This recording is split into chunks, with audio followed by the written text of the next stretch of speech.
Bonjour et bienvenue sur Black Cat. Je vous propose aujourd'hui de découvrir la chiromancie. Cette discipline ancestrale est pratiquée par les cultures du monde entier. Et je vous propose aujourd'hui d'en découvrir les secrets.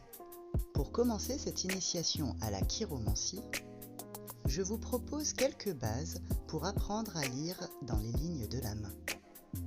Et aujourd'hui, nous voyons la ligne du destin. La ligne du destin est la ligne de notre chemin de vie. Elle nous parle de nos choix de carrière, de nos objectifs de vie, de nos vraies valeurs les plus profondes et de notre sens de l'autodétermination. Elle nous éclaire sur nos trajectoires et nos choix de vie et nous aide à comprendre qui nous sommes et ce que nous voulons. Dans bien des cas, elle n'apparaît que vers l'âge de 20 ans. Pour la repérer, il faut trouver une ligne qui traverse la main verticalement. Voyons d'abord son commencement. Si votre ligne du destin commence en bas de la paume et est bien au milieu de votre main, c'est alors le signe d'une personne très équilibrée, qui a des objectifs de vie précis et qui fuit les extrêmes. C'est également le signe qu'une personne est bien lucide avec elle-même et qu'elle a eu à développer très tôt le sens des responsabilités. Si votre ligne du destin commence vers la paume extérieure, c'est alors le signe que les relations sociales, l'accomplissement personnel et l'adaptation passent au premier plan. On a alors tendance à créer sa propre voie dans la vie.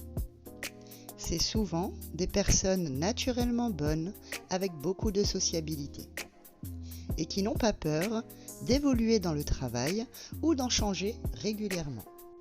Si votre ligne du destin commence avec une jointure avec la ligne de vie, c'est que votre destinée est basée sur la sécurité, le besoin de soutenir la famille et un fort désir de stabilité. C'est également le signe de quelqu'un qui a de fortes valeurs traditionnelles et familiales. Voyons maintenant la longueur de la ligne du destin.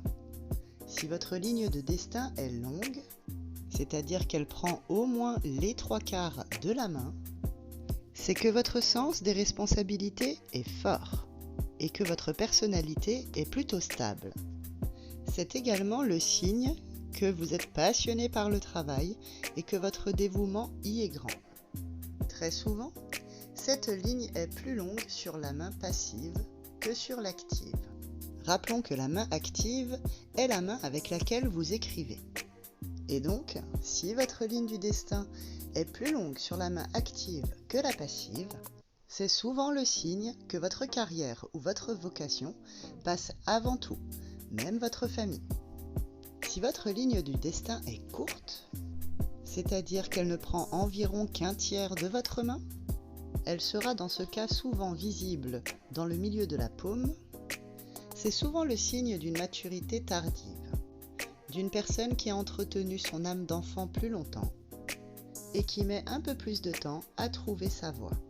Si votre ligne du destin est très courte, voire même absente, c'est alors le signe que l'épanouissement personnel est beaucoup plus lente à se manifester dans nos vies.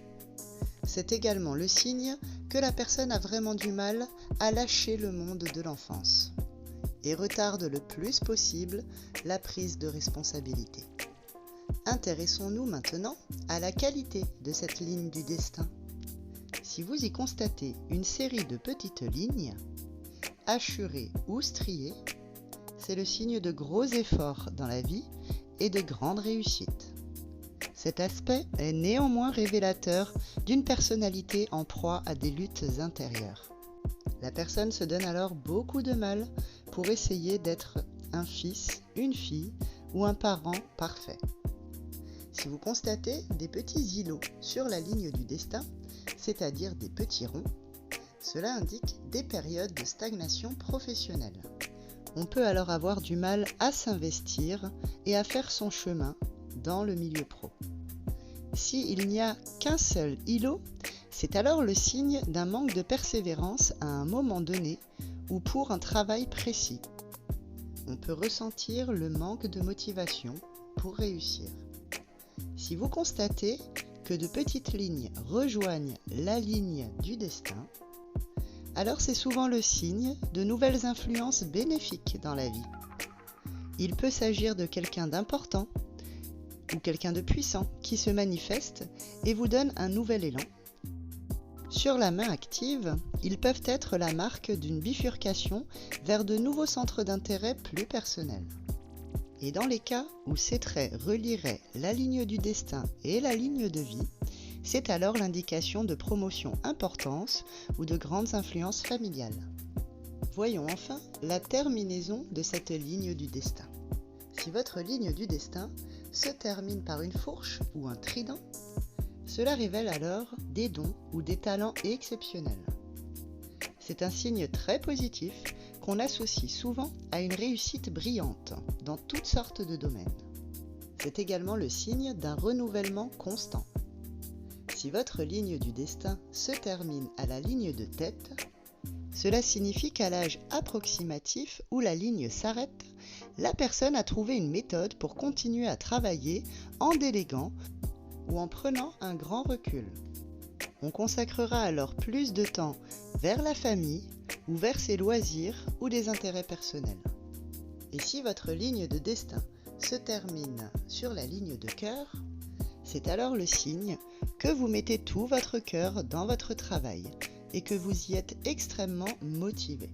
C'est donc la marque des travailleurs passionnés et acharnés, de ceux qui sont toujours prêts à relever des défis, autant dans leur vie personnelle que professionnelle. Bien évidemment, nous pouvons cumuler plusieurs des aspects évoqués. J'espère que vous en aurez appris plus sur votre destin. Scrutez bien vos mains, elles nous donnent beaucoup d'informations. Et on se retrouve bientôt pour une prochaine lecture. À bientôt sur Black Cat.